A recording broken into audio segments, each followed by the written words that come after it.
नमस्कार, आप देख रहे हैं जनता समाचार, जनता के लिए जनता की आवाज। आइए नजर डालते हैं शहर और देश प्रदेश की कुछ खास खबरों पर। बिहार में कुछ महीनों बाद विधानसभा चुनाव होने हैं। ऐसे में मुख्यमंत्री नीतीश कुमार ने सोमवार को आभासी रैली के जरिए चुनावी बिगुल फूंका है। अपनी पहली आभासी रैली में उन्होंने कहा कि कोरोना के कहर को देखते हुए हमने केंद्र से पहले ही लॉकडाउन शुरू किया। अब अनलॉक शुरू हो चुका है। हम केंद्र के दिशा निर्देशों का पालन कर रहे हैं। लालू और राबड़ी पर निशाना साधते हुए नीतीश ने कहा कि हमसे पहले जो लोग सत्ता में थे उन्होंने क्या किया। आप जान लीजिए, अब बिहार में कई लोग तो कुछ भी बोलते रहते हैं जो मुझे नहीं मालूम है, मैं उन सब चीज़ों पर ध्यान नहीं देता हूँ। बिहार की आलोचना, और वो ज़्यादातर लोग कोई नहीं, यहीं के लोग हैं, उनको कोई चीज़ की जानकारी नहीं है, किसी चीज़ की जानकारी नहीं रहती है, बोलते रहते हैं। पता है उनको।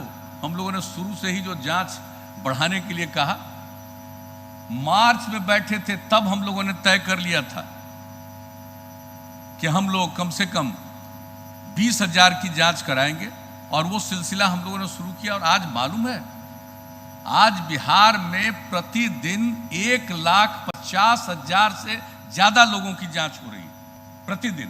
और आप अच्छी तरह जान लीजिए कि 10 लाख की जनसंख्या पर 32,233 लोगों की जांच की गई है, 10 लाख की जनसंख्या पर। अब ये सब पूरी बात को देख लीजिए यहाँ कितना हो रहा है। और इसका जो जांच है उसका 3 है। एक है RT-PCR। अब RT-PCR के जांच की क्षमता है, आज बिहार में चल रहा है 11,350, और हम लोगों का लक्ष्य है कि हम इसको 20,000 जो हम शुरू में आपको बताया उससे भी ज़्यादा बढ़ाएंगे। तो हम ये बता देना चाहते हैं कि इसकी क्षमता बढ़ाने के लिए हम लोगों ने भारत सरकार से भी अनुरोध किया। आगरा के सिकंदरा क्षेत्र में स्थित 2 केमिकल फैक्ट्रियों में सोमवार दोपहर 2 बजे आग लग गई। आग इतनी भीषण थी कि आसपास के मकानों से लोग बाहर आ गए। मौके पर पुलिस और दमकल की कई गाड़ियां पहुंच गई। देर शाम तक आग को बुझाने का प्रयास किया गया। फैक्ट्रियों से काले धुएं का गुब्बार कई किलोमीटर दूर तक दिखाई दिया। कोरोना मरीज का इलाज करते करते डॉक्टर्स भी कोरोना संक्रमित हो रहे हैं। ऐसा ही एक मामला शहर के एक और डॉक्टर अव्यक्त अग्रवाल का सामने आया है, जहां कोरोना केयर से जुड़े चिकित्सक होने से लेकर कोरोना मरीज बनने तक के इस सफर को एक वीडियो में जारी किया। आइए सुनते हैं डॉक्टर अव्यक्त अग्रवाल को। मैं डॉक्टर अव्यक्त अग्रवाल आज डॉक्टर के रूप में नहीं, पेशेंट के रूप में आपसे बात करने वाला हूँ। जी हाँ, मैं कोविड पॉजिटिव हो गया था और ये मेरा 11वां दिन है कोविड पॉजिटिव का। आपको मैं अपनी कहानी बताने वाला हूँ। मेरी कहानी से बहुत कुछ सीखेंगे, कौन सी गलतियाँ नहीं करनी है जिससे कि आप सीरियस ना हो जाएं। वह एक डॉक्टर के नाते भी, पेशेंट के नाते भी बताऊंगा, जिससे बहुत लोगों को सीख मिले। क्योंकि कोरोना के केसेस आप जानते हैं कि तेज़ी से बढ़ रहे हैं, 80-80 हज़ार केसेस एक दिन में बढ़ रहे हैं। आज मैं शेयर कर रहा हूँ, पूरी तरह अभी ठीक नहीं हुआ हूँ, वीकनेस है, 11वां-12वां दिन है। और स्टार्ट करते हैं मुझे कब से हुआ, कैसे हुआ। यहाँ से 19 अगस्त को मैंने हल्का सोर थ्रोट महसूस किया, गले में खिचखिचाहट सी और शिवरिंग सुबह सुबह। तो मुझे लगा कि क्योंकि मैं खिड़की खोल कर सो रहा था और बाहर बारिश थी, मुझे लगा कि बाहर के एनवायरनमेंट की वजह से मुझे शिवरिंग हुई है। तो ये आशंका हमेशा थी कि किसी ना किसी दिन मुझे ज़रूर होगा। और बच्चों के केस में क्योंकि मैं बच्चों का डॉक्टर हूँ, सबसे ज़्यादा बच्चों के ही डॉक्टर्स में भी कोरोना संक्रमित हुए हैं, उनकी मृत्यु भी ज़्यादा हुई है जो भारत भर में। क्योंकि हम लोग ज़्यादा एक्सपोज होते हैं, बच्चे मास्क नहीं पहनते हैं कई बार और रोते हैं तेज़ तेज़ आवाज़ में, तो वायरस अंदर जाने का रिस्क रहता है। खासकर हम जब कोई प्रोसीजर कर रहे हो, जैसे कि इंट्यूबेशन या कोई वैक्सीन लगा रहे हो, तो रिस्क तो हमेशा रहता है। तो मुझे ये आशंका हमेशा थी। साथ में मेरा एक स्टूडेंट, पोस्ट ग्रेजुएट स्टूडेंट को भी कोरोना हो चुका था, हालांकि मैं उससे मिला नहीं था। और हमने पहले ही दिन एक्सरे कराया छाती का, apart from covid test, blood test कुछ कराया जिसको CBC, CRP, डी डायमर करके टेस्ट बोलते हैं। ये टेस्ट इसलिए होते हैं कि यदि आप कोविड पॉजिटिव हैं और इसके साथ में यदि डी डायमर ज़्यादा है या सीआरपी ज़्यादा है तो आप ज़्यादा गंभीर की तरफ जा सकते हैं।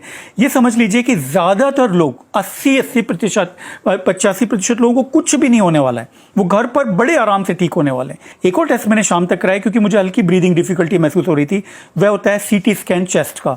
उसमें मेरे लंग में मैंने सीटी स्कैन जब मेरा हुआ और उसके बाद मैंने खड़े होकर स्क्रीन पे खुद ही देख लिया था, डॉक्टर होने के नाते समझ आ गया कि मेरे को लंग में धब्बे हैं छोटे छोटे से, और हमने तय किया कि मुझे एडमिट करना चाहिए क्योंकि मेरे हार्ट धड़कन भी बढ़ी हुई थी, पसीना बहुत आ रहा था और साथ में भूख तो लग नहीं रही थी, खाना बिल्कुल खाना छोड़ ही चुका था। कोविड में कई बार SpO2 ड्रॉप हो जाता है और लोगों को पता नहीं चलता, और जो डेथ्स होती हैं कोविड में इस गलती की वजह से होती हैं कि लोगों को SpO2 ड्रॉप हो चुका है क्योंकि सांस इसमें बहुत तेज नहीं पड़ती है शुरू में। जान प्रकृति बचाएगी 80-85% लोगों की, लेकिन हम बात करें वो 5% जो कि डिटोरेट हो सकते हैं, और आपको ये जानना है कि कहीं उन 5% में आप तो नहीं आ जाएंगे। प्रॉपर हॉस्पिटल सेटिंग्स में जैसे कि रेमडेसिविर है, फेविपिराविर है, इस तरह की दवाएं आजकल जो यूज़ हो रही हैं वो मुझे प्रोटोकॉल दिया गया, और मैं 2 दिन में, इनफैक्ट अगले दिन मुझे काफ़ी बेटर लगने लगा था और 3-4-5 दिन में मैं काफ़ी ठीक हो गया था।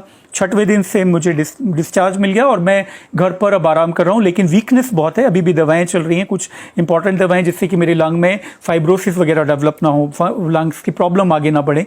अब क्वेश्चन ये है कि मेरा अभी से आगे क्या होगा, तो मुझे ऑफिशियल जो क्वारंटाइन है मेरा 9 तारीख तक है वो करूँगा।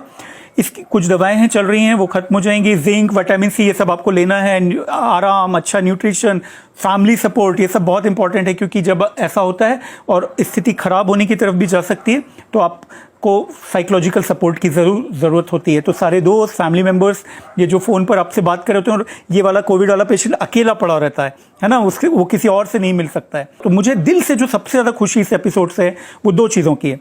एक तो डॉक्टर होने के नाते मैं इम्यून हो जाऊँगा लंबे समय के लिए, तो मुझे ये डर जो रोज़ तलवार लटकी रहती थी वो कम रहेगी। हालांकि मैं पूरे प्रिकॉशंस फिर भी लूँगा, लेकिन मेरी संभावना दोबारा कोविड होने की ना के बराबर होगी, बहुत कम, जो रिसर्च कह रही है उनके अनुसार। आपको एक डॉक्टर के खुद की कहानी, खुद की स्टोरी से सीख मिलते हुए आपको दूसरों को सीख देने में काम आएगा, आपकी घबराहट को कम करेगा, और कोई ब्लंडर ना हो, आप सीरियस ना हो, इसका भी आपको मदद करेगा। और उम्मीद करता हूँ सारे लोग ठीक हो जाएंगे यदि हम सही ढंग से सही समय पर स्टेप्स लें और दूसरों को इन्फेक्टेड होने से बचाएं।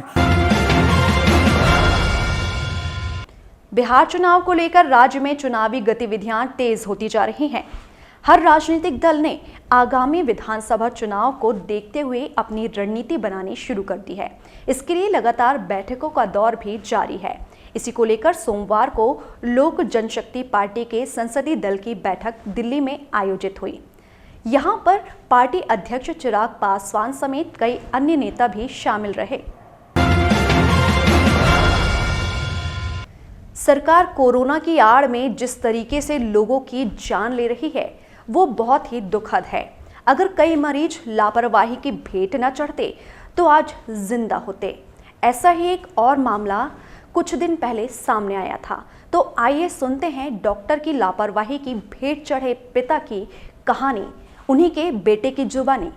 जो मुझे लोग जानते हैं उन सभी को पता होगा कि किस प्रकार से मेरे यहाँ पर घटना घटित हुई। तो जब पापा की तबीयत ख़राब हुई हमारे, तो हम जब अस्पताल लेकर आए, तो अस्पताल लाने के वक्त जिस तरीके से डॉक्टर ने, जो उस वक्त यहाँ पर इमरजेंसी में डॉक्टर थे, उनका बिहेवियर रहा, उनने ना देखा ना कुछ किया।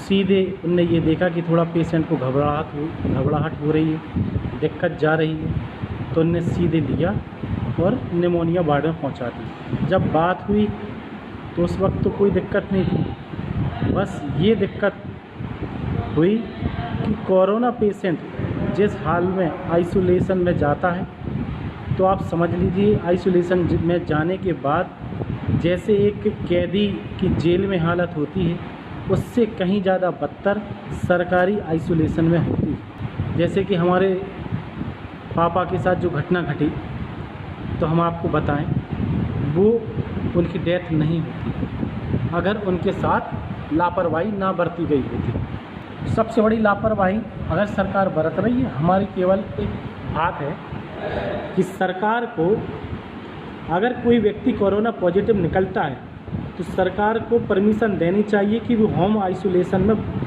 पहुँचे, क्योंकि आप जिस तरीके से अपने सरकारी आइसोलेशन में भर्ती करते हैं तो उसमें एक युवा अवस्था का व्यक्ति तो ये आपकी लापरवाही सह लेगा, मगर बूढ़े बुजुर्ग वृद्ध महिला बच्चे ये आपकी लापरवाही सहन नहीं कर सकते।